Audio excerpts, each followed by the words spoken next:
Alright guys, I told you I would show you what it looks like when I'm done.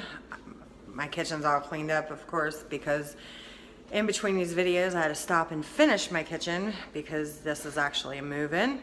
So here is the oven once it's finished, and I told you I can make it look brand new, which I always can. Here you go.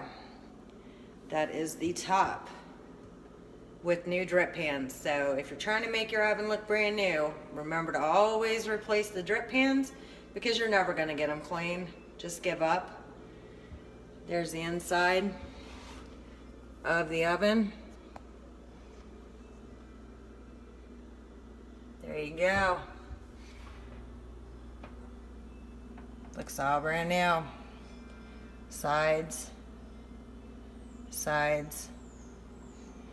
even the glass.